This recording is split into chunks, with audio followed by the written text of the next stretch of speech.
Good day everyone. In this video, I will be explaining cellular respiration and the 4 steps it comprises of. First, what is cellular respiration? Cellular respiration is the process in which cells convert stored chemical energy in food molecules into a usable form of energy called ATP or adenosine triphosphate. Its chemical equation is shown on the screen.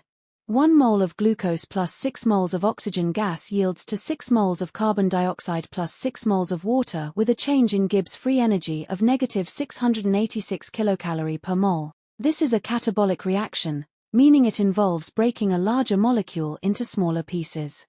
The cellular respiration is divided into 4 steps: glycolysis, pyruvate oxidation, citric acid cycle, and oxidative phosphorylation. First step is glycolysis. This is the stage that basically splits sugar. This occurs in the cytoplasm in both prokaryotic and eukaryotic cells, and it doesn't need oxygen, making it anaerobic. It can certainly still occur in aerobic respiration, just that the other 3 stages strictly require the presence of oxygen. Basically, glucose, a 6-carbon molecule, gets split into 2 pyruvate molecules, each containing 3 carbons. Along the way, the cell also makes a small amount of ATP and NADH, which is like an energy coupon for later. Next up is pyruvate oxidation. If oxygen is available, each pyruvate produced from glycolysis goes into the mitochondrial matrix in eukaryotes, the innermost compartment of mitochondria, and in the cytoplasm in prokaryotes. The pyruvates are then converted into a 2-carbon molecule bound to coenzyme A, known as acetyl-CoA. This releases carbon dioxide and generates NADH. Moving on, third on the list is citric acid cycle or the Krebs cycle. It's basically a series of reactions that produce products which are essential in driving the electron transport chain and generate more ATP. At the start of the cycle, the acetyl-CoA that was formed from the previous step combines with oxaloacetate, a 4-carbon compound. This reaction produces citrate, a 6-carbon compound with the help of the citrate synthase enzyme.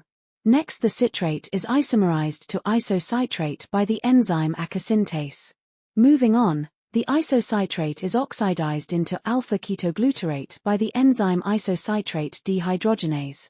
In this reaction, an NAD molecule is reduced to NADH and a carbon dioxide molecule is generated. The alpha-ketoglutarate is a 5-carbon compound due to the loss of a carbon molecule from its CO2 formation. Following this, the alpha-ketoglutarate is converted to succinyl-CoA by an enzyme called alpha-ketoglutarate dehydrogenase. In this reaction, an NAD molecule is also reduced to NADH, and a carbon dioxide molecule is released. This makes succinyl-CoA a 4-carbon compound. Succinyl-CoA is then converted into succinate by the enzyme succinyl-CoA synthase. In this reaction, a molecule of GTP or guanosine triphosphate is generated. Succinate is converted to fumarate by the enzyme succinate dehydrogenase, generating a molecule of QH2 or ubiquinol, which is used in the production of FADH2. Furthermore, fumarate is converted to malate by the enzyme fumarase. And lastly, malate is converted to oxaloacetate by the enzyme malate dehydrogenase, reducing NAD to NADH. Once the cycle has finished, the following products are generated: 3 molecules of NADH, 1 molecule of FADH2, 1 molecule of GTP, and 2 molecules of carbon dioxide. Remember, the splitting of glucose during glycolysis produced 2 pyruvate molecules, which was then converted into 2 acetyl-CoA molecules. Each of the 2 acetyl-CoA molecules has to undergo the Krebs cycle, meaning that the cycle happens twice. Thus, the following products in total are formed: 6 molecules of NADH, 2 molecules of FADH2, 2 molecules of GTP, and 4 molecules of carbon dioxide. The last step of cellular respiration is oxidative phosphorylation. Every NADH and FADH2 molecules are consumed in the ETC or electron transport chain by depositing their electrons, turning back into their empty forms NAD+ and FAD. Energy is released as those electrons move down the chain. This energy is used to pump protons out of the matrix, forming a concentration gradient between the mitochondrial matrix and the intermembrane space. With the help of the ATP synthase enzyme, protons travel back into the matrix, creating ATP. Moreover, At the end of the ETC, oxygen accepts electrons and takes up protons to form water. This process effectively removes electrons from the system and allows the chain to continue functioning properly without any buildup of electrons that could potentially block the ETC. To recap, cellular respiration is how cells turn food into usable energy, specifically ATP. It's a catabolic process and occurs in 4 main steps. Glycolysis happens in the cytoplasm, splits glucose into 2 pyruvate molecules, and produces a bit of ATP and an ADH. No oxygen is needed.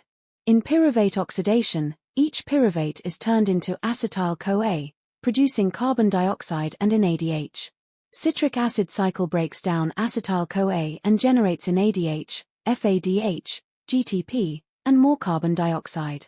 This happens twice per glucose. Lastly, in oxidative phosphorylation, NADH and FADH donate electrons to the electron transport chain, generating a proton gradient that powers ATP production via ATP synthase. Oxygen is the final electron acceptor, forming water. One glucose molecule typically produces 38 ATP, thus the cell now has everything it needs to keep it functioning.